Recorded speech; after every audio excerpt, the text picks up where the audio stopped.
So luckily this story doesn't involve me being chased, almost kidnapped, stalked, etc. But this is one of the strangest things that has ever happened to me. I think about whatever happened from time to time, and sometimes I feel as though maybe I was overreacting. But then I remember how I felt like my stomach was in my throat, and my heart was going to burst out of my chest. And now that my fear was justified. I never told my parents or parents of the kids I was babysitting, which looking back was probably really, really stupid. This happened to me when I was about 14. I just started babysitting for this family in my neighborhood. They had 2 kids.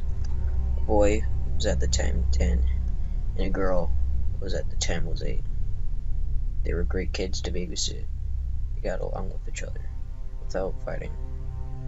I always did what I asked of them without complaining. Before I launch into what happened, I'm going to give y'all some background information about this family's house so that y'all can understand why I was so freaked out. The house is situated pretty far back in my neighborhood on this little side street off the main road that runs to the neighborhood. The house is a cul-de-sac, so there's not a lot of traffic on the road at all. Usually, only people that come over to the cul-de-sac are the mailman and people who lived in the other 3 houses that were in the cul-de-sac. The street itself was not very long at all, so there were only 3 houses on each side of the street that weren't in the cul-de-sac. Essentially, despite being in the large neighborhood, the street that this house was situated on was very quiet, and if you didn't live in the neighborhood, you might not even know that this street existed. It was a fall Friday night. Pretty sure it was late November, right after Thanksgiving. And I arrived at the house around 6 o'clock. The kids were already sitting down eating dinner when I got there, and the parents told me that they expected to be home around midnight or so. Parents also made a joke about how the kids in the whole street to themselves, since other families did not have other people that lived there for Thanksgiving. The parents left, the kids finished eating, and we went outside to play in the cul-de-sac. I remember locking the front door and taking the house key outside with me. The kids rode around on their scooters for about an hour. For some reason, I just felt really on edge while the kids were playing outside. I chalked this feeling up to knowing that we were alone on the street since everyone else was out of town. After the kids finished playing outside, we went inside to play Wii in the basement. I remember locking the front door once we were back inside and putting the key on the kitchen counter. I then checked the front door again before I went downstairs to the basement. I was super vigilant about checking the doors because I had watched so many scary movies when the babysitter forgets to lock the door and then some crazy murderer gets in the house and blah blah blah. As the kids are playing in the basement, I get that unsettling feeling again. I didn't feel like we were being watched. It was more like when you know that something is gonna pop out in a scary movie and you're just anticipating it on the edge of your seat. The feeling sticks with me the entire time that we were in the basement. But again, I chalk it up to knowing that the entire street is empty. The clock strikes 10 o'clock, and it's time for the kids to go to bed. We go to the top floor of the house where the kids' bedrooms are.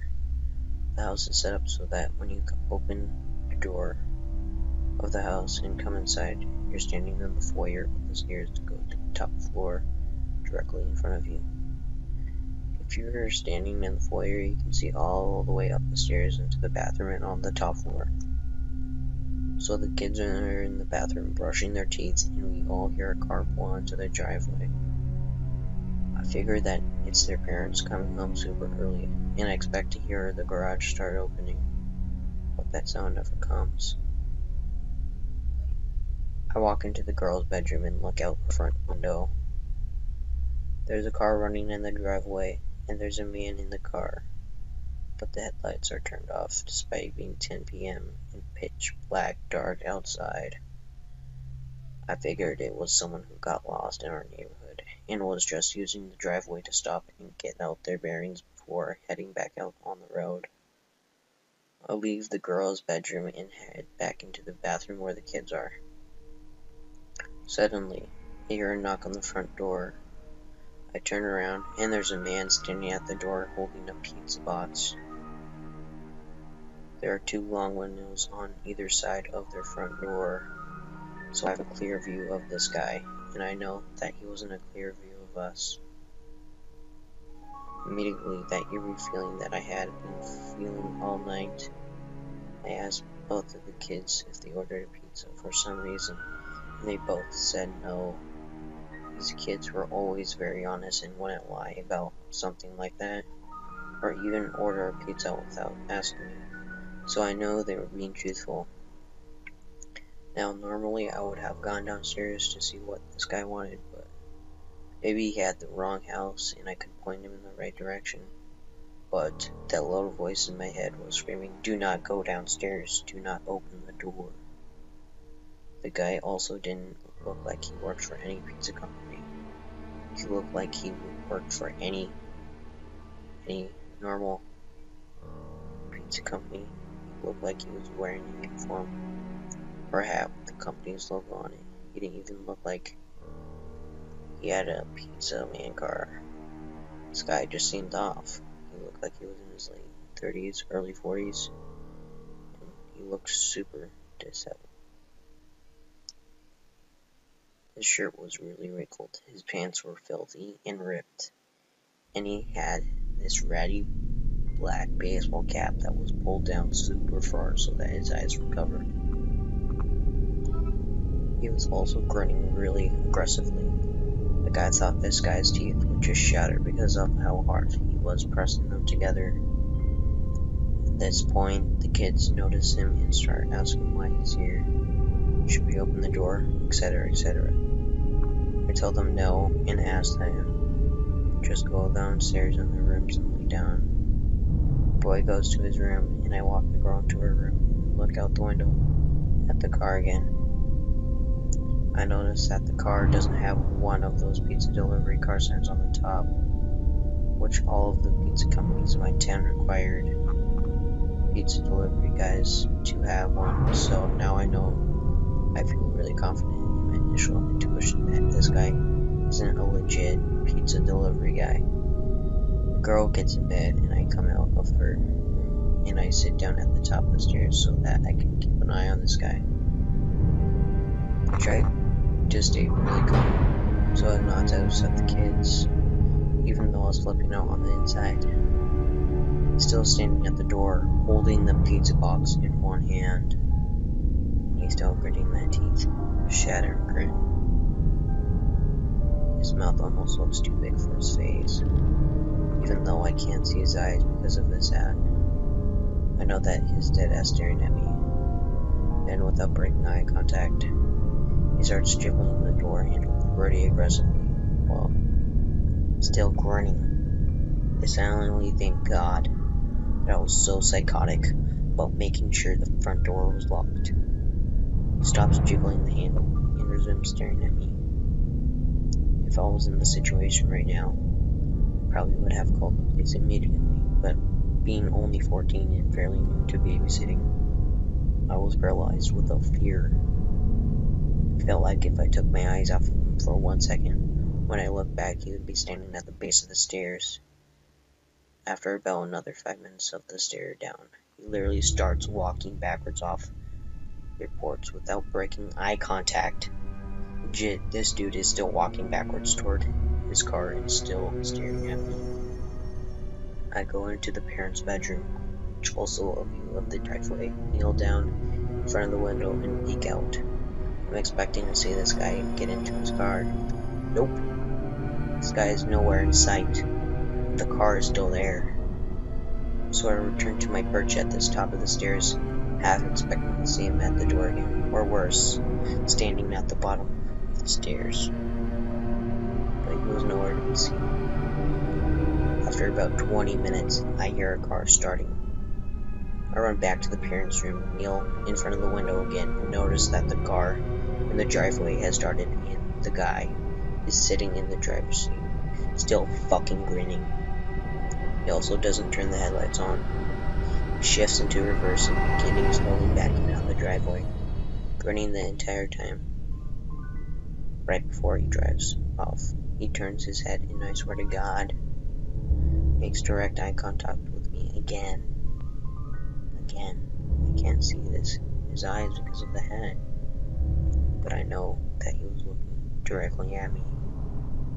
This is really disturbing to me since he didn't really know where I was in the house. The parents' bedroom is the farthest window to the right, so if you're looking at the house from outside, the lights in the parents' bedroom are off and I'm kneeling down, so really the only part of me that might potentially be visible is the top of my head, my eyes, and my nose, but it's also pitch black outside. He doesn't have his headlights on, and it's pitch black in my parents' bedroom. So I doubt that I was really visible. He also didn't spend time scanning the windows. His head literally just snapped to where I was. It's like he could sense where I was. After I had time to calm down and collect myself, I started replaying what had just happened and came to the following conclusions. This guy was not a pizza delivery guy. He had no uniform, looked and acted like he was possessed or something, and his car was unmarked. Those 20 minutes or so that elapsed between when he walked backwards off the front porch and when he got into his car was probably spent walking around the house and checking all of the doors trying to gain entry. He had a malicious intent. Maybe he wanted to rob the house. Maybe he wanted to do something more sinister to me or the kids. Either way, this guy was bad news. And I'm glad I trusted my voice in my head. I think he probably found some pizza box and tried to pose a pizza delivery guy to get me to open the door for him so that he could strike. There are still some parts of the story that are confusing to me. If he really wanted to get inside the house, or why didn't he find a rock and brick and throw it out the window? I mean, I'm very glad that he didn't, but I just thought it was a bit odd that after he checked the doorknobs and gave up, after he discovered that all the doors were locked, maybe he felt like doing something that made a lot of noise, would alert me. And so he was trying to sneak into a more subtle way to catch me off guard. Why did he walk backwards off the porch? Why was it just to preserve eye contact and thus intimidate me? Or was this Jude just insane? Why did I feel so unsettled early on in the evening before the guy even showed up? Why was he watching the house and waiting for the kids to go to bed and for me to off guard myself while watching TV in the house? How did he know where to look when he was backing out of the driveway? Why was he grinning the entire time? Did he know that our house was the only house on the street that was inhabited at the time? Why did he pick that house, especially given the fact that it's on a very quiet street and that you have to drive pretty far back in the neighborhood to even reach the street? He could have picked the 50 or so other houses that you have to pass to even get to that house. The town where I live is the upper middle class, and has a slow crime rate, and drugs aren't really an issue. We are also surrounded by other similar upper middle class areas, so I'm doubtful as this person was on drugs or some crazy background. Of course, I could be wrong if this dude was just jacked up on drugs. Maybe he was just lost. It's a delivery man with some unsettling personal quirks. But I'm really doubtful. Whatever he was, I'm glad that I haven't seen him since. That he never returned to my family's house. And that I had never since to triple check the front door being locked and I listened to the people in my head. Trust your gut, people. Also, let me know what y'all think was up with this guy. I never told my parents, or the parents' kids, which as I said, was a stupid idea. I definitely should have told someone about it. If he really was watching their house, they needed to know about it.